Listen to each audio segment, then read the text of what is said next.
YouTube star turned professional MMA fighter Logan Paul convinced former President Donald Trump to do a collaboration. Let's watch.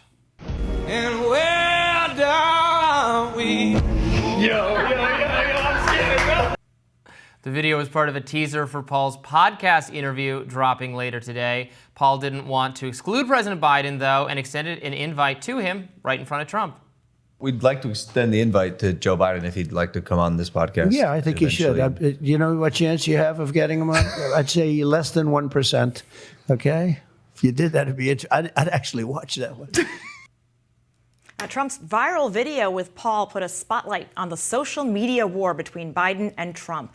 Trump joined TikTok a little over a week ago, and within a day, he had more followers than Biden campaign's account.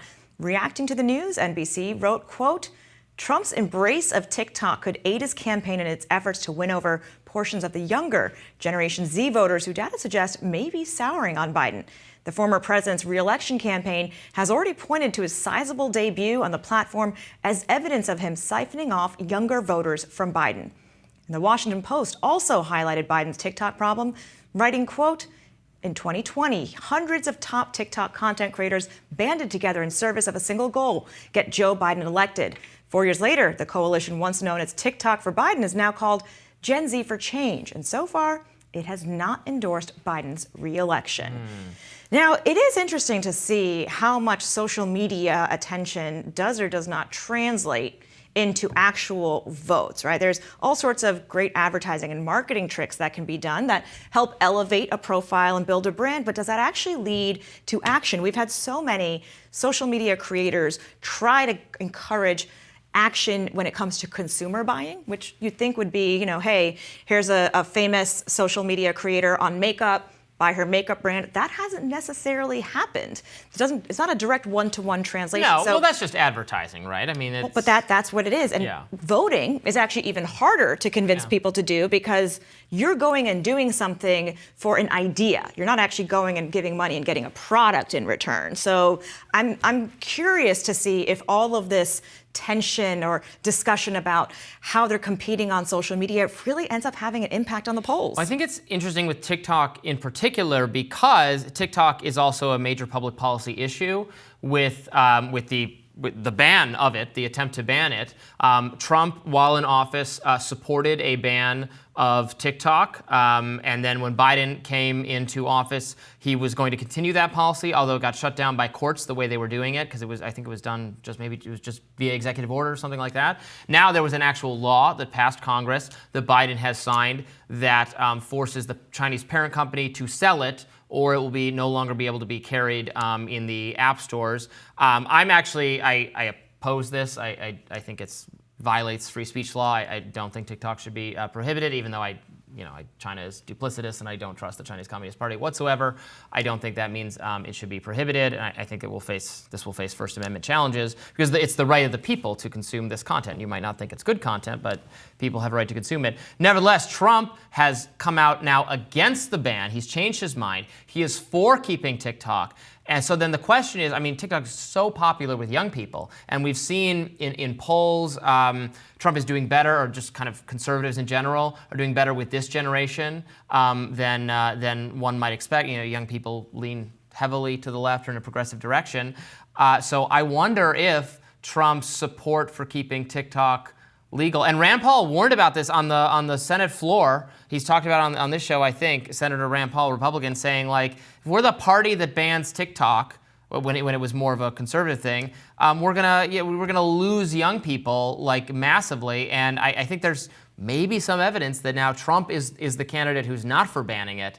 It's helping him. Well, it falls in the middle of this conversation about the changing media landscape, right? You have so many people getting news from TikTok, YouTube, elsewhere, not the major broadcasters. Good. But the major broadcasters... Get more of it that way. But the major broadcasters do face government regulation. That's the entire FCC. And the height of the Soviet Union, at no point would any government have tolerated in the United States, Republican or Democrat, that the majority of news consumption would be happening and coming from a foreign adversary. So I think that's actually at the heart of why Biden and a bipartisan group of members of Congress, like don't forget, Mike Gallagher was all for this as chairman of the China Committee, are looking at how do you protect this national security interest, also make sure that Chinese misinformation or suppression of content, because they disappeared. Anything about Tiananmen Square disappeared. Anything about Uyghur rights, right? So the freedom of expression thing, because it's run by board members who also sit on the Chinese Communist Party, that freedom of expression thing isn't equal. We value it here in the United States. It's not valued over there in China in the same way. So how do you actually navigate that with regulation or not, knowing that this is entirely a new environment? But back in the day, we would not have let NBC News be owned by the Soviet Union. What do you mean we would not have let? I mean, who would let? You don't get, the First Amendment says Congress shall make no law respecting establishment of religion, other things, freedom of speech. I mean, I agree with you. The Communist Party, there's no question that they suppress content about Tiananmen Square, criticism of Xi Jinping. Absolutely, they do that. But if we suppress all of the content, then we're also suppressing content, right? And in fact, our government, despite the First Amendment, our government put tremendous pressure on the American companies on Facebook, Twitter, et cetera, to suppress content relating to so-called election misinformation, COVID misinformation. That you know, it just went before the Supreme Court. They're deciding it now whether that actually did violate the First Amendment. I'm not sure how they're going to rule. But I would like to put our own house in order. I have no doubt that there's suppression, bad behavior going on in TikTok, but I don't think it's the U.S. government's responsibility to ban it. I mean, would we have the Soviets owning? I mean, Russia Today is allowed in. Russia Today is a pro-Russian government source. I think a lot of it is probably propaganda, but you should be able to consume their side of news about the Ukraine war just as you consume and that's right, side. but that's fundamentally the argument at hand, right? Is in this changing information environment and TikTok and other social media platforms now being the major purveyors of news as opposed to local broadcast, what regulation that we apply to broadcast should or should not be applied to these platforms as well. And as you know, the Biden administration and Republican majority in Congress targeted TikTok because of the foreign ownership. Now, the legislation is an interestingly elegant solution. It said that TikTok can sell a U.S. subsidiary to U.S. owners, and it can still be whatever it wants to be over in China and elsewhere. This, sell to a U.S. subsidiary and have U.S. ownership, which I know it's not in the Constitution, but there are many things that we have in terms of regulation and how government works that are not in the Constitution. And foreign ownership of U.S. assets and U.S. land is something that is subject to oversight and regulation, because the idea being, you don't want China or Qatar to just buy up all of Manhattan. All of these sales that are foreign owned do end up going through a regulatory environment, which is very nerdy, and I'm just stating the facts as they are and why this ends up being so complicated. Sure. Speech, though, is an issue. The First Amendment is something that has been litigated more exhaustively and at the Supreme Court level in a manner that is the Supreme Court has. On a bipartisan basis, a lot of these cases are 8-1, 9-0. We have the most pro-free speech court now that we've ever had, and they have been pretty skeptical of anything that even touches on speech, saying that that's subject to regulation. I mean, TikTok is accused of causing all these harms to children. That's part of the rationale for doing this. I mean, do you remember probably the violent video game case where they said that California could not put any restrictions on sales of violent video games to minors, just like they couldn't put restrictions on books. You couldn't put restrictions on anything. It's a speech issue. It's a First Amendment issue.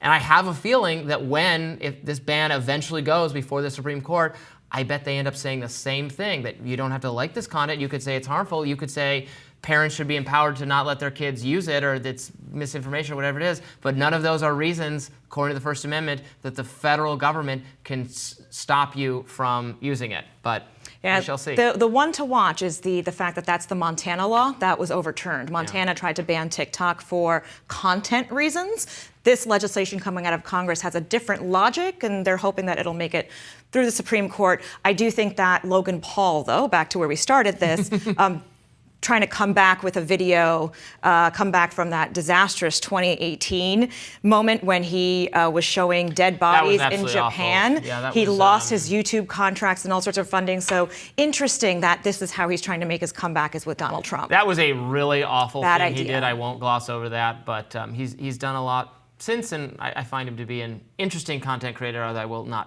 I agree with you, that was a really bad and thing we all want to forget about. But it's interesting to see him talking to Trump. Maybe we'll have some clips of that interview for later in the week, because that does it for us today on Rising. Please be sure to tune in for Rising Fridays tomorrow with Amber Duke and Jessica Burbank. And be sure to like, share, and subscribe so you never miss any content. For those of you who like to listen while on the go, we are available anywhere you listen to podcasts. See you later.